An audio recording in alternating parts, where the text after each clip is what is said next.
బాలీవుడ్ ఇండస్ట్రీలో టాప్ హీరోల్లో షారుఖ్ ఖాన్ కూడా ఒకరు. ఇతని గురించి ప్రత్యేకంగా ఇండియన్ మూవీ లవర్స్కి చెప్పాల్సిన పని లేదు.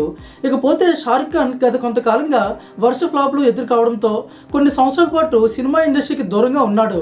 అలా చాలా కాలం పాటు సినిమా ఇండస్ట్రీకి దూరంగా ఉన్న తర్వాత ఈ సంవత్సరం రిలీజ్ అయిన పఠాన్ మూవీతో తిరిగి మళ్ళీ ఆడియన్స్ ముందుకు వచ్చాడు. ఈ మూవీ అదిరిపోయే విజయాన్ని అందుకోవడమే కాకుండా 1000 కోట్ల పైగా కలెక్షన్లు రాబట్టింది. ఇకపోతే ఈ మూవీ తర్వాత ఇదే సంవత్సరం మళ్ళీ షారుఖ్ జవాన్ అనే మూవీతో ఆడియన్స్ ముందుకు వచ్చాడు.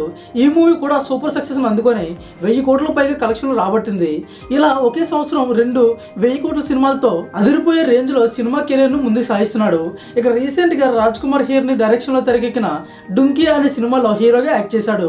ఈ సినిమాలో తాప్సీ కీలకమైన పాత్రలో నటించింది. ఈ సినిమా డిసెంబర్ 21న ప్రపంచవ్యాప్తంగా భారీ ఎత్తున రిలీజ్ కానుంది. ఇక ఈ మూవీ రిలీజ్ డేట్ దగ్గర పడడంతో ప్రెసెంట్ షారుఖ్ ఈ మూవీ ప్రమోషన్ లో ఫుల్ బిజీగా ఉన్నాడు. ఇక అందులో భాగంగా రీసెంట్ గా షారుఖ్ దుబాయ్ లో ఈ సినిమా ప్రమోషన్ చేస్తున్న టైంలో డుంకీ సినిమా నా కెరీర్ లోనే అద్భుతమైన సినిమా అని చెప్పుకొచ్చాడు. ఇలా షారుఖ్ నా కెరీర్ లోనే డుంకీ సినిమా గొప్పది అని చెప్పడంతో ఈ మూవీపై ఆడియన్స్ లో అంచనాలు భారీగా పెరిగాయి. మరి దీనిపై మీ ఒపీనియన్ ఏంటో కింద కామెంట్లో చెప్పండి. వీడియో నచ్చితే లైక్ చేసి మరిన్ని అప్డేట్స్ కోసం మన ఛానల్ని సబ్స్క్రైబ్ చేయండి.